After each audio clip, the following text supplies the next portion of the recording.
Hey guys, what's up? Something about Dota, and today we're going to talk a little bit about the Polish Dota 2 online championships that have just ended. These are socks, by the way, that I should put on. And they ended yesterday. It was the grand finals, and it was totally awesome. Reed totally sucked, because what we actually had is one of the teams, Games Board, played a different league on the time that the grand finals were scheduled.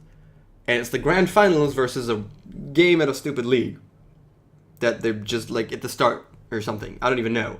But they decided to play that instead, and they were late for 51 minutes actually.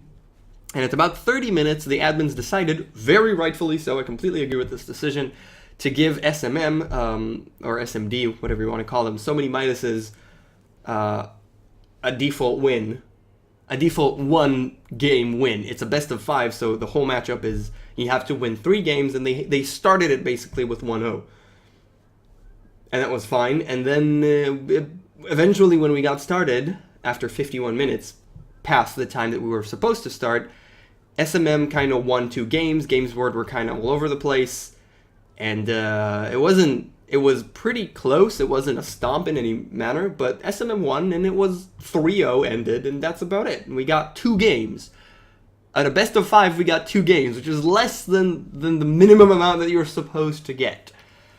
And also, because of the default win, all these matches were actually up since the losers bracket, the winners bracket, and the grand finals were all up on Dota 2 Lounge, which is the betting. You could bet your rares there. The main site where people bet their rares, and those were there. So that means that a lot of people, one amazing thing that we found out, I kind of knew it, but now it was even stronger, is that if something is up on Dota 2 Lounge, people will watch, because they bet their rares, and they want to know what the hell's going on. And when for the lower bracket finals and the winner bracket finals, we've got like 3,000 plus people watching, because they were betting their rares, so they want to watch what actually happens. And that was a lot of fun, and was really, really great that we got pretty damn good numbers. For me, it's good numbers, you know? I'm pretty small. I'm very, very small time, so for me, it's pretty awesome numbers. And so for the last one, because there was a default win, it was delayed as hell, and then it was a default win, so it was canceled on Dota 2 Lounge, which is the only thing. I mean, it's perfectly fine. They should have canceled something that has a default win in it, because that completely skews that in favor of one of the teams, and it's an unfair bet, because obviously the bets close before the first game is supposed to finish, before the first game starts, I believe. I don't know exactly. So that means all the people that were going to be there for that, with the delay, and with that, and with the fact that the bet doesn't matter anymore, just left, and we were left with not a lot of people watching. And to add on top of that, Valve decided to completely ruin the client with a small update that says that they're going to have, basically, it gives a button in the middle of the frickin' Dota. You just have a button there that says there's going to be server maintenance, which takes down the whole server for 24 hours in order to deal with reliability issues. And the patch that put that into the game, the little button that says that, screwed up reliability for the whole of Dota, because when you have in-game sound enabled, you might get a memory leak issue where your FPS drops like crazy and the whole game lags. Not kidding. The way I fixed it was disable in-game mic, and then my games continued working. I'm a programmer, and I can kind of understand, but it's still so far-fetched how that error came to be that, what are you doing? I mean, what? How, what? And that sucked incredibly. We had technical issues, we had a delay, we had shitty matches, and it ended. That's it. That was the finals. I was hyped up, and that was the finals, and it sucked. And that's not fun. Not fun for us, not fun for the teams who play, and not fun for the admins and the people who organize the entire thing. The winners bracket and losers bracket finals were awesome. Were totally awesome. A lot of viewers, no technical issues. It was fun. It was good matches, and that was fun. But the finals kind of sucked. But that's okay. You know what? That's okay. Because we're moving forward and we're thinking forward. And that's another thing in terms of moving forward, and for me to think about casting and streaming and all that. And let's say, what's the difference between casting and streaming? Streaming is streaming your own games. You play your own games, and that's what you stream. Casting is when you stream somebody else's games and you commentate on them. Casting is only done if you're doing some kind of esport. Mine is obviously going to be Dota. And in order to cast, first of all, it doesn't matter the quality of the cast, which is unfortunate. All that matters is that you get a good amount of following or a lot of buzz around that match, whatever match that may be. Like, you put it up in Dota Lounge and people care. Which is fine, it's totally fine, but if I want to cast, basically what I have to do is cast a lot. I have to cast stuff that people care about, and I have to cast a lot.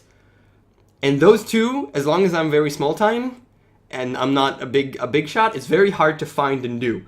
Finding casting work is hard to do. If you find something, it's probably some shit league that not a lot of people care about. That's fine, because as long as you keep casting, that's already something, but it's kind of, even the matches, I won't even enjoy doing it, because the matches will, in most cases, in the lowest levels of play, in amateur tournaments, 90% of it are stomps, because there's huge skill differences.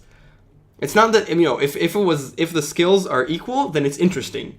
As long as it's not really low shit tier. It's interesting, but there's huge skill differences in most cases in amateur tournaments, and then, it's kind of not interesting.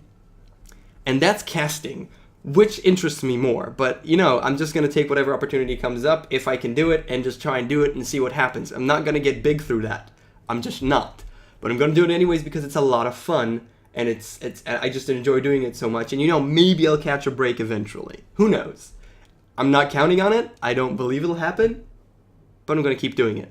Streaming, which is another thing I can definitely do, is basically streaming yourself playing games. It doesn't matter what games. It doesn't matter your personality. It doesn't matter. Almost nothing matters. The only thing that does, which is really terrible, but that's just truth, as far as I'm concerned, according to what I see of the industry and what's happening right now in the streaming world, what you need to do, okay, is do it a lot.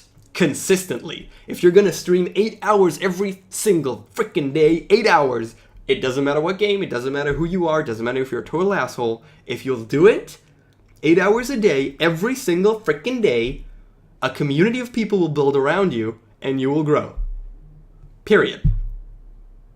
Obviously, there's a ton of things that may skew that growing in different ways. If you get shoutouts in another person's stream, if you get a raid from another person's stream, it's usually how it's called when one stream ends. You say, everybody, go to that stream and watch him. That kind of thing. Or if you're doing something very unique and that nobody else is doing, and maybe there's some kind of news around that specific game, or I don't know, something that may skew it. Or you're really good at something and people see that, or you're the only one streaming a specific game that suddenly people want to see. If you find a dead spot that nobody's streaming Dota, nobody's streaming Hearthstone, or whatever it may be, and you're doing it, then people will flock to you. So all those things will grow, but basically, all things will skew it in your favor. But basically, you just got to do it. You do it 8 hours a day, every single day. And that's not something that I'm willing to do right now. It's not going to happen. I'm not going to sit down and stream 8 hours every single day of me playing games. I could do that because I like a lot of games. I could play a lot of games. And that's possible, but I have a lot of other things that I want to do in those 8 hours every single day. That's a long time, and I'm just not going to do it. Not now, anyways. And now is probably the time to build your audiences. Every day that passes, there's a million more streamers that want to do exactly what I just said. So, with all that said, not going to stream, cast, maybe. Further casting, what's going to come up next? Digokor, the guy who made the Polish Dota 2 Online Championships, is actually working on something a bit bigger with a couple of more countries. It's just going to be a bigger tournament. I'm probably going to cast it. I don't know if I'll be able to. I'm probably going to do it. It's going to start, he's right now looking at the start of February, which is in 20-30 days or so. It's in the month, a bit less than a month. And that's it, we'll see. I don't know, it'll be pretty cool. I guess I'll do it. And that's about it. And Onin's going to do it with me, as long as he has time, and he should have time. And that's it. I'm going to put on these socks now. off camera. Yes, thank you for watching, and I'll see you guys next time.